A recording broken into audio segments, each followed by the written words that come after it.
Once you have had your students take your Google Forms assessment, you're able to view their responses in 3 different ways.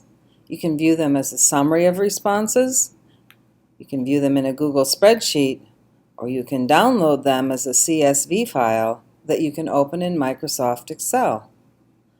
If you want a broad overview of how your students answered each question, viewing the summary is the way to go, and it's very easy to get there.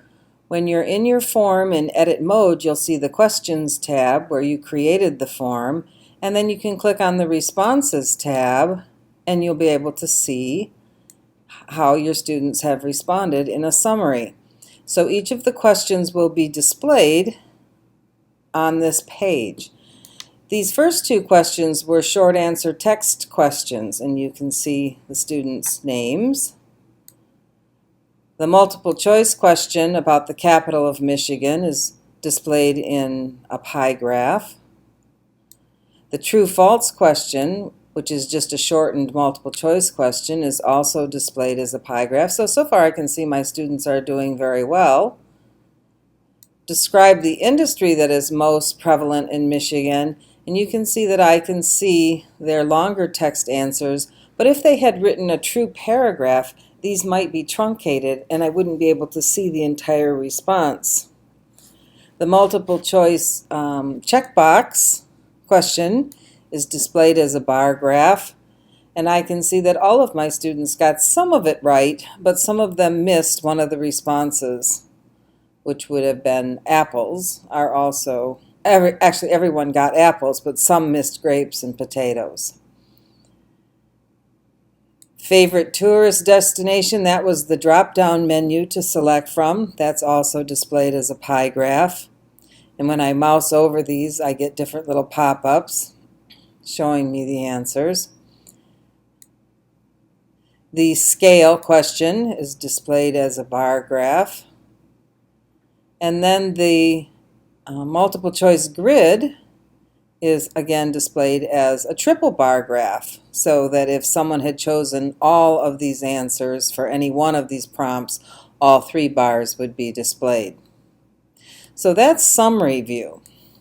Now if I want to know which student made which responses, I want to look at the Google spreadsheet view.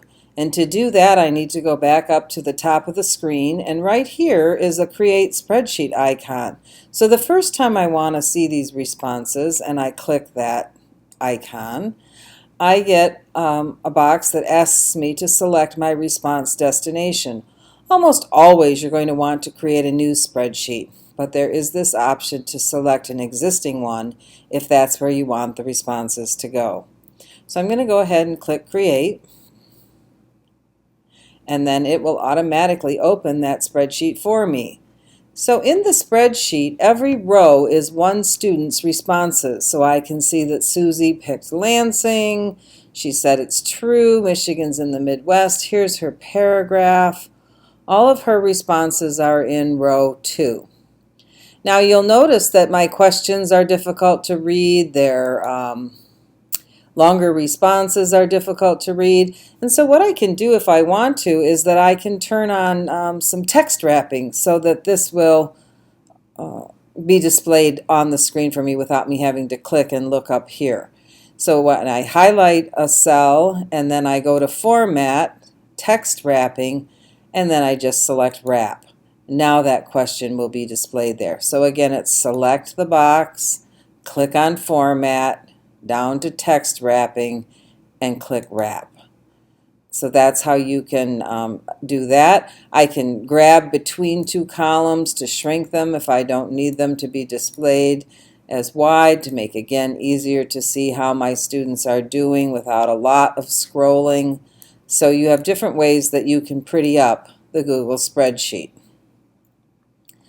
The third way that I can view my students' responses is that I can download a file, which I can then open in Microsoft Excel. To find the download option, I need to go to these 3 little dots, the More menu, and when I click that, one of the choices is to download the responses. So I'm going to go ahead and click on that.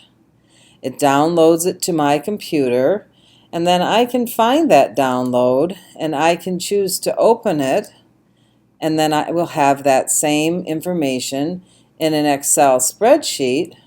Here you can see I'm now in Excel, and I can do the same kind of making it look better by highlighting a cell, and then I would actually go up to use the format menu, and I would format my cell, and I would get a box where one of the choices is a tab for alignment, wrapping the text, and OK, and then that would appear on my screen so that I can again also make this spreadsheet easier to read.